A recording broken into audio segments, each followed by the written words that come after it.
माननीय नीतीश कुमार जी यह पूरा जातीय जनगणना केवल जातीय विद्वेष के लिए करा रहे हैं। अलग से गिनती कराना ईसाई हरिजन करके यह भारत के संविधान का उल्लंघन है। लेकिन इस जातीय जनगणना में उनको दूसरे में रख दिया गया है। तो यह पूरा का पूरा जो जातीय जनगणना का फॉर्म है वो इतना गलत है। हिंदुओं की गिनती अलग से होनी चाहिए। अल्पसंख्यक समाज की तो सदैव गिनती होती है। उसी तरह एक ही कास्ट में हिंदुओं के साथ मुस्लिम की गिनती कराना। नमस्कार, आप देख रहे हैं लाइव सिटीज। मैं हूं आपके साथ सौरभ राज। बिहार में जातीय जनगणना हो रही है, जातियों की गिनती हो रही है कि किस जाति के कितने लोग हैं बिहार में। इसके ऊपर बीजेपी ने सवाल उठाया है।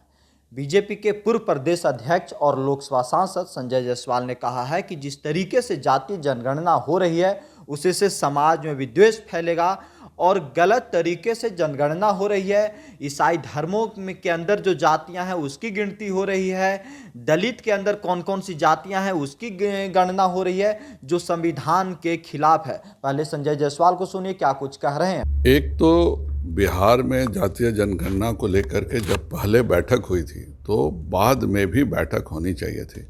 आज भी आप जातीय जनगणना का देखिए तो ईसाई हरिजन इस शब्द का प्रयोग करके अलग से गणना हो रही है।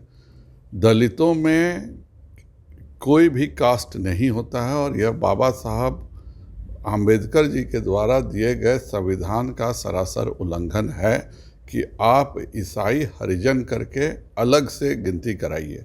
उसी तरह एक ही कास्ट में हिंदुओं के साथ मुस्लिम की गिनती कराना सरासर गलत है। आप देखिए बनिया में इराकी जो को कर दिया गया है, लोहार शब्द को ही समाप्त कर दिया गया। लोहार एक जाति के रूप में जब से हिंदुत्व का इतिहास है तब से मौजूद था, लेकिन इस जातीय जनगणना में उनको दूसरे में रख दिया गया है। तो यह पूरा का पूरा जो जातीय जनगणना का फॉर्म है वो इतना गलत है।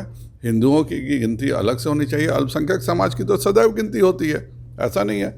आप अल्पसंख्यक में जातियां गिनना चाहते हैं गिनिए, लेकिन उसको हिंदुओं की जातियों के साथ जोड़ करके जोड़ना कि आप इराकी को अलग से जोड़ रहे हैं बनिया में, उसी तरह से आप लोहार के साथ एक माइनॉरिटी का जाति को जोड़ रहे हैं, इस तरह से ईसाइयों में आप हरिजन कर रहे हैं। तो आप क्या बाबा साहब के संविधान को नहीं मानते हैं क्या?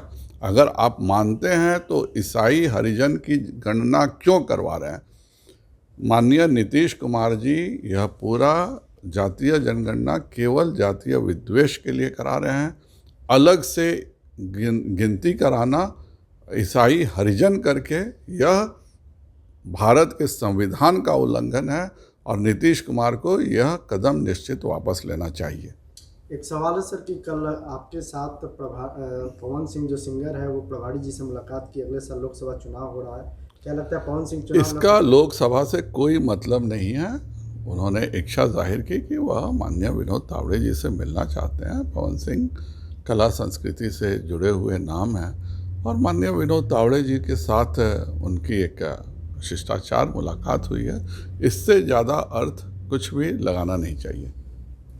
तो आपने देखा संजय जायसवाल ने साफ साफ कहा है कि जो संविधान के अनुसार जो जातीय जनगणना का जो प्रारूप है, जो नियम और कायदे हैं, उसके अनुसार जातीय जनगणना नहीं हो रही है। नीतीश कुमार अपने तरीके से गलत तरीके से जातीय जनगणना बिहार में करा रहे हैं। दिल्ली से सौरभ राज, लाइव सिटीज।